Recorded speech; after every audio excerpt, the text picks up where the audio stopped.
chanteur du groupe Danakil, un collectif issu de la région parisienne, de la banlieue ouest. On fait de la musique ensemble depuis les années 2000, on s'est rencontrés au lycée là-bas. Et voilà, aujourd'hui on sort le 5e album, La rue résonne, avec fierté, on est là.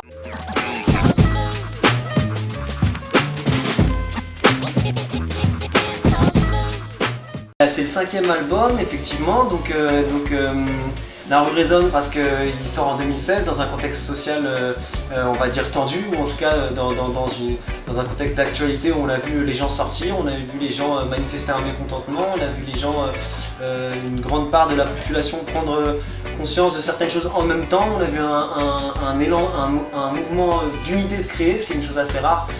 Finalement, c'est vrai que c'est difficile de faire les choses ensemble en même temps et il y a eu en tout cas des initiatives cohérentes et collectives. La rue résonne, l'orthographe c'est R-A-I-S-O-2-N-E, ça vient du mot raison. C'est un jeu de mots du coup entre le fait que les gens sont dehors et font du bruit mais ils sont là aussi pour s'organiser, pour réfléchir autrement. Voilà, moi je considère que ce qu'on a vu en 2016 c'est une première pierre à l'édifice, c'est le premier maillon d'une chaîne. Aujourd'hui j'entends beaucoup dire oui mais vous parlez sûrement de ce mouvement Nuit debout mais regardez il n'y a plus rien. C'est faux, Nuit debout c'est quelque chose, c'est un élément qui fait partie d'un tout, mais les gens sont là, le mécontentement est là, il y a un ras-le-bol général. Et je pense qu'il faut rester attentif et que 2017 va être une année importante, qu'il va falloir se pencher sur le débat public et qu'il va falloir savoir ce qu'on veut, surtout ce qu'on ne veut pas. Il va falloir mettre au top de la liste des priorités un petit peu les valeurs qui nous sont chères et je pense qu'il faut penser à la suite et penser à nos enfants.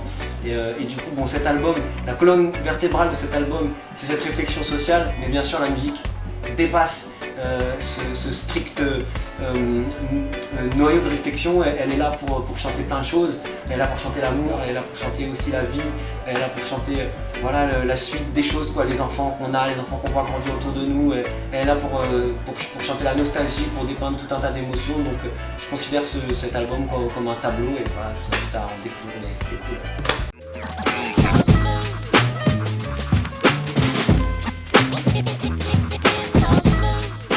Comment dire, Danakil c'est un collectif issu de, je sais pas comment dire autrement, de la société civile quoi. Nous on est comme tout le monde, c'est-à-dire on a nos aspirations et c'est vrai qu'on les défend à travers une musique qui a une identité forte, qui a dans son ADN ce côté, cette représentation qui est faite pour le peuple, qui est faite pour représenter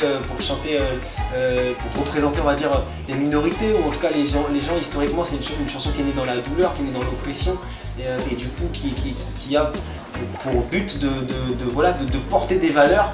Et nous on est venu à cette musique parce que c'est ça qui nous séduisait dans l'échange, dans le débat. C'est des valeurs qui sont partagées par d'autres musiques, c'est des valeurs qu'on retrouve dans le hip-hop, c'est des valeurs qu'on retrouve ailleurs. Et voilà, l'unité, tu parlais d'unité, c'est vrai que l'unité c'est vrai que c'est la base de tout pour moi, c'est la base de toute réussite de mouvement collectif. Un mouvement qui partirait sans unité serait voué à l'échec. Donc il faut bien commencer par quelque part. Et le reggae chante cette unité, demande cette unité, aspire à cette unité. Voilà, et donc on retrouve ça dans les chansons, directement ou parfois de façon plus diffuse, mais le fond du message est là, effectivement, on a besoin d'unité.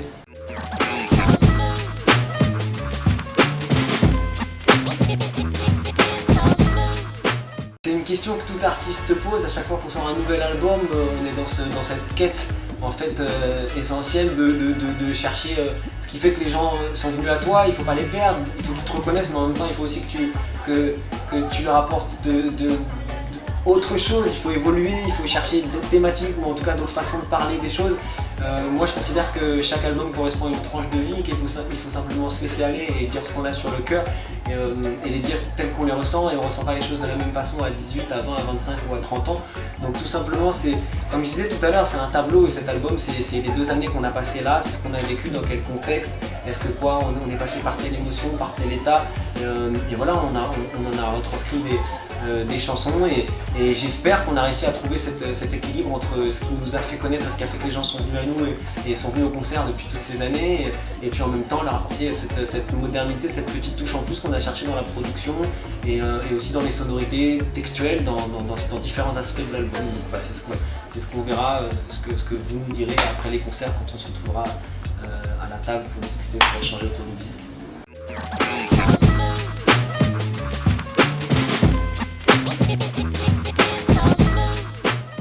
prend de l'âge, mais on essaye de rester à la pointe.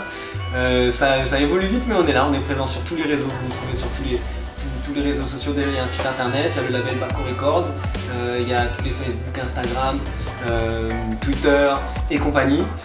Vous les trouvez tous, et donc voilà, on essaie de suivre ça, de mettre l'actualité, les mouvements, les concerts, les sorties, les clips, les machins. Vous pouvez nous trouver sur tous les réseaux, vous trouvez l'actualité du collectif et des autres artistes aussi du label Paco Records. Ça va être une année pleine pour le label avec beaucoup de sorties. Voilà, on se retrouve sur les sites internet et tout, mais encore plus en direct et en vivant en concert. Donc à bientôt sur les réseaux.